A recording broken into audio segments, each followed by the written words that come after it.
The movie opens with Seth, a lonely man that works at an animal shelter, as he gets ready for work. His life is fairly mundane and average. He gets up, gets ready for work, and takes the bus like any other person. He simply floats through life with no goals or ambitions. Seth is good at his job, very friendly with all the dogs at the shelter, and is especially close to one dog, Lexi. On the bus home, Seth sees a former schoolmate, Holly, and approaches her, awkwardly trying to strike up a conversation. Holly's a waitress, but writes in her red journal a lot. While Holly was a popular girl in school, Seth was quite the opposite. Sure enough, she doesn't recognize Seth in the slightest, but tries to remain polite about the situation. There's an awkward silence between the two, and she leaves as soon as she possibly can. Later that night, Seth stalks Holly's social media and discovers that she's single. This puts a smile on his face.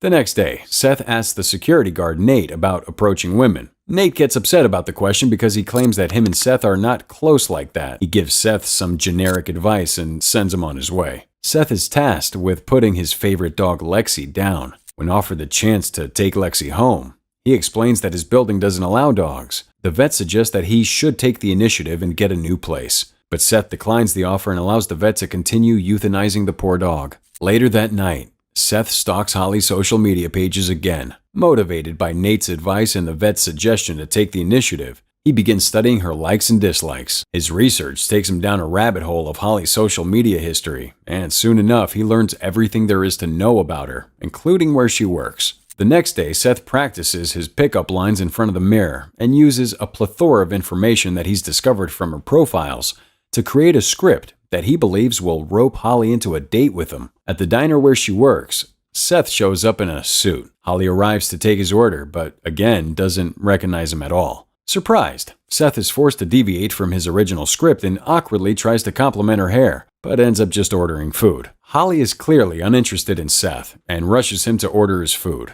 After some time, he works up the courage to ask her to go to a concert with him, but she shuts down the idea immediately, claiming that she's got a boyfriend, something that Seth knows is untrue. The amount of knowledge he has of her personal life scares Holly. She leaves the receipt for him and walks away from the conversation. That night, Holly is followed home by Seth, revealing where she lives. She comes home to her roommate, Claire, telling her about the concerning interaction with Seth, but Claire brushes off the situation like she's just being paranoid. During their conversation, Holly's ex-fiancé, Eric, calls her. The two of them were previously together for 2 years before breaking up. While Holly's pretty adamant on staying broken up, Claire urges her to make amends and get back together. The next day, Holly goes to work to find a giant bouquet of flowers waiting for her with the card saying, "Be mine." Thinking that the flowers were from Eric, Holly visits him at his work, only to discover that it wasn't actually him that sent her the flowers. Feeling awkward about his drunk dial the other night, he offers her a beer, and Holly accepts. However, Seth followed her to the bar and listens in on their conversation. When Holly goes outside to smoke, Seth follows her and admits that it was him that got her the flowers, finally recognizing him,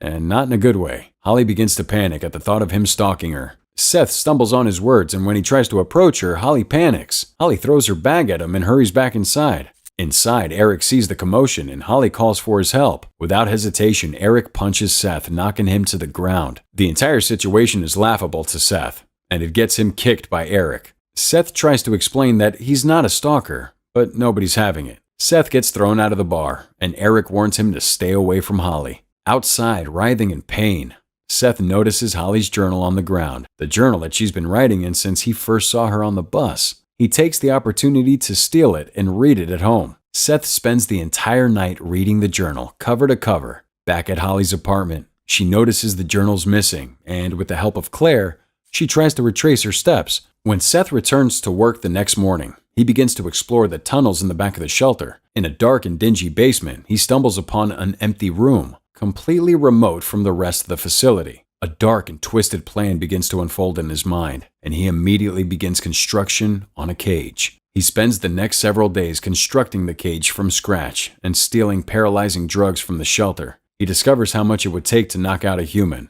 and with that final piece of knowledge, prepares to commence with his dark plan. Holly walks home alone in the middle of the night. Noticing that she's being followed, she sprays a homeless man with pepper spray, all while Seth waits in the shadows. A scream can be heard in the distance as Holly hurriedly runs home. Holly finally returns home, with Seth still following closely behind. In the quiet of the night, Seth breaks into her home through a window as she prepares for bed. When she finally crawls into bed, ready to sleep, Seth comes out of the shadows and injects her with a paralyzing agent, instantly knocking her out. Seth puts Holly in a box and carries her into the cage that he prepared for her. He's nearly caught by Eric in the front, but is saved by the sound of the broken AC unit masking the sound of Holly groaning for help. In the cage, Holly finally wakes up. She's half naked and trapped in the cold steel cage that Seth has built for her. She tries to escape, but only breaks a nail in the process. The next morning, Seth treats it like any other day. He checks up on Holly with offerings of food, but upon her understandably poor reaction to her kidnapper, he chooses to leave her unfed and will check up on her again the next day. When Seth finally decides to check back up on Holly, she's weak and malnourished. He gives her some food and water to help her regain energy, but when she grabs him, begging to be released, he notes that it's important to define their relationship and establish boundaries. She releases him and obediently eats her food. That night, Holly hallucinates Claire teasing her with threats of slow and painful deaths, while Seth is at home unbothered by the situation. As if he didn't just kidnap a girl, resorts to peeing in the pail that Seth prepared for her. A rat sneaks up on her, and instead of running away, she stomps on the creature till it dies a bloody mess at her feet. When Seth comes to her the next day, Holly asks what his plan is with her. He tells her that he has no plans on forcing himself on her, and he hopes that he doesn't have to kill her. Instead, he plans to save her. The security guard nearly catches Seth again, but Seth regularly locks the tunnels leading to Holly, so he's unable to check them himself. Inside, Holly once again sees Claire and tells her that her plan is to wait it out. The next day, Seth reveals that he's the one that stole her journal. After reading her journal, he feels pity for her. One specific topic, love, sparks a conversation between the two of them. While it's Holly's belief that love doesn't exist and is meant for poets and bleeding hearts, Seth believes that it requires work and time. This is one of the many things that Seth wishes to fix about Holly. Before he read her journal, he looked up to her as a person who had it all, but now sees her as someone far more pitiful than even himself. The conversation eventually shifts to the topic of Claire. As it turns out, Claire is, and has always been, a hallucination that Holly sees. The Claire that we've seen throughout the story has been a figure of Holly's imagination the entire time. Claire was once a real person, Holly's best friend, but she was sleeping with her ex-fiancé, Eric. In her rage, Holly got them into a bad car crash. The accident nearly killed Claire, but she survived. It was Holly herself that finished the job by stabbing Claire with a piece of glass from the crash. Killing Claire woke up something in Holly. Since her first victim, she's been on the prowl and now kills people regularly. It's revealed that the night she pepper sprayed the homeless man, she also killed him by lighting him on fire. Seth wasn't stalking her. He was following her to make sure the entries in her journal were true. He had to make sure that Holly really was a serial killer. This was Seth's plan all along. When he said he wanted to save Holly, it wasn't meant to change her view of things like love. He wants to save Holly from herself, from the killer that she is. After he leaves, Holly begins another conversation with Claire,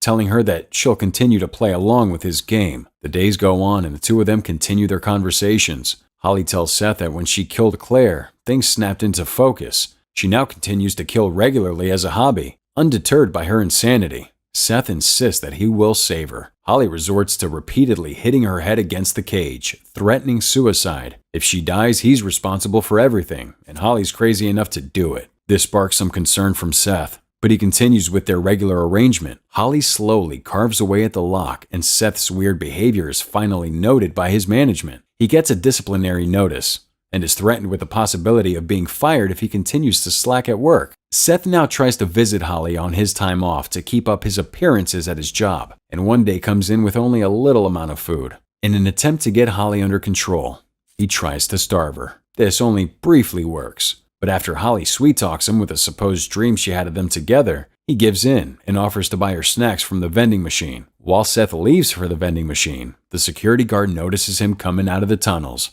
and discovers where he's keeping Holly. Nate tries his best to free her before Seth comes back, but to no avail. Eventually, Seth comes back to find Nate and Holly working on the lock together. Holly, however, chooses not to warn Nate of Seth's presence. Instead, she eggs Seth on to attack the unaware Nate. The two men get into a fight, and with Holly's help, Seth overpowers Nate and kills him with a cinder block per her instructions. With Holly's help, Seth is able to dispose of Nate's body and hide his disappearance from all that may ask. He feeds the body to the dogs, burns the big parts, and throws his teeth into the water. Clearly bothered by the situation, the blood-covered Seth panics while Holly revels in the gore. As Seth and Holly clean up the mess they made, Holly begins to coach Seth on the delight of killing. She's now convinced that the two of them were meant to be together. She eagerly tries to push him to be a killer like her, but he firmly tells her that the entire reason he kidnapped her was because he didn't want any more people to get hurt. Each individual now thinks that they are meant to save each other.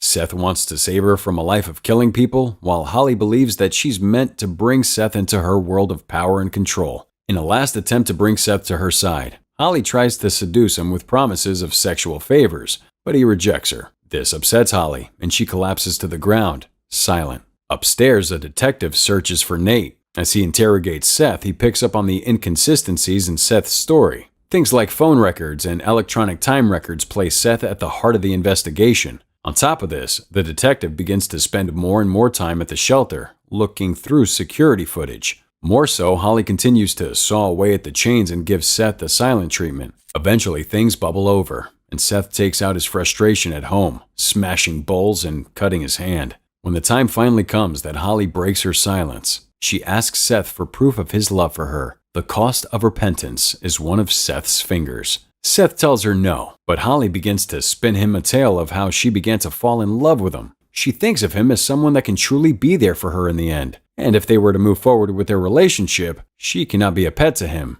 The story truly moves Seth, who, in his fragile psyche, struggles with the idea of cutting off his finger before eventually doing it to win her over. When he cuts his finger off for her, he drops the knife that he uses. She uses it as a way to threaten her way out of the cage. Seth has no choice but to let her out. Now free, Holly admits that she really does love him, kissing him passionately before cutting his throat open. Sometime later, Holly's back with her ex, but nothing has changed, and he's cheating on her again. She contemplates killing him, but chooses not to. Instead, she leaves and goes to an abandoned warehouse. In the warehouse, she keeps a disfigured Seth. He's now lost more fingers and is blind. The tables have reversed, and he is now her pet, although she's a much crueler owner. This psychological thriller was produced by Revolver Picture Company. Here's a question for you. Why do you think that Holly helped Seth when Nate caught him?